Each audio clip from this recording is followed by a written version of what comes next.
Thank you, thank you. Right.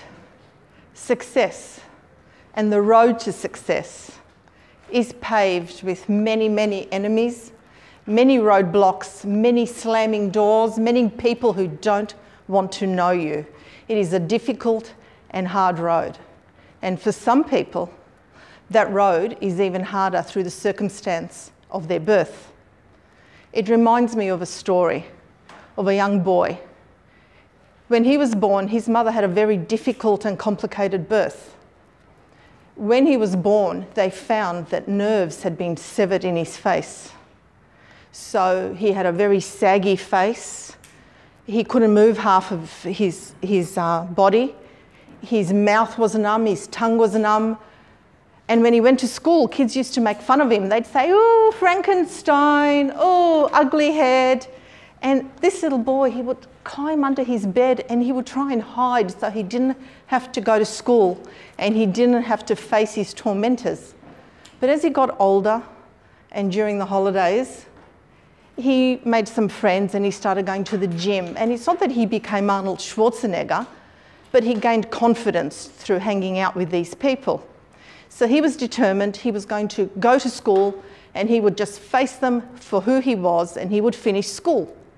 Well, he did, and he made friends along the way. Nothing amazing there, but we all knew at the end of it that he was not going to be a doctor or a dentist or a lawyer because he just wasn't that smart. But he did want to be an actor. He thought that he had something to offer.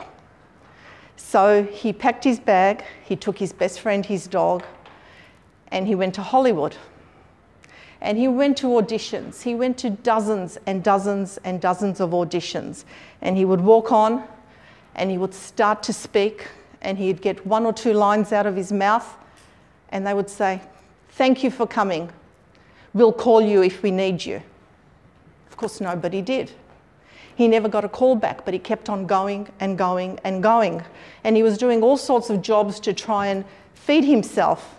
But eventually he got to the point where he had no money left and he could not feed himself or his dog. So he decided to stand on a street corner outside of a bunch of shops and he started talking to people.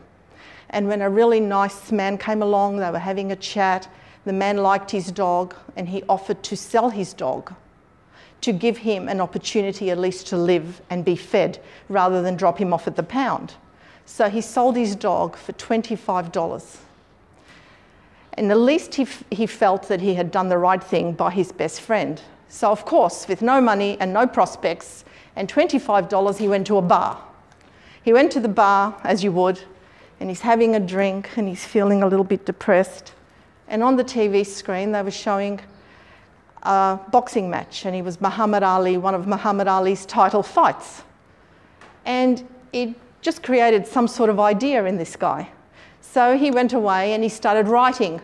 And 3 days later, he believed, no experience at all, that he had the greatest screenplay of all time. Sure. So he went around, he started knocking on all these doors again. And he'd say, "I've got this screenplay." They'd look at it. "Sorry, this is no good. No good, go away." And he kept knocking and going on all these doors and he kept getting rejected. A couple of people offered him a few $100s for the screenplay.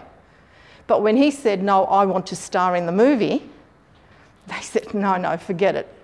But he kept going and he kept going and he kept going. And finally he found someone who looked at it and said, "Well, it's going to be pretty cheap to produce. Let's give it a go." "Okay, mate, you've got yourself a movie, you're going to star in it." And the movie was Rocky. The actor, of course, was Sylvester Stallone. Now, where would he have been if he had given up, if when he was told he was ugly and that he couldn't talk and that he had no talent, and when the doors kept shutting in his face, we would not have Rocky, we wouldn't have this incredible, well, I wouldn't say actor, but certainly a superstar. So I guess the moral of this story is not what are the roadblocks of success, because they're going to be many and they're going to be varied and they're going to be everywhere. The motto of this story is you keep on going over those roadblocks and through those roadblocks and keep knocking on those doors until eventually one of those doors opens a little bit and you get your foot in. And then all things are possible, because truthfully, if you believe in yourself, then others will too. Thank you. Oh, and just as a little aside, the money he made from this movie, he went back to that street corner and he waited till that man came along and he bought his dog back for $15,000. And then he knew he was a success. Thank you.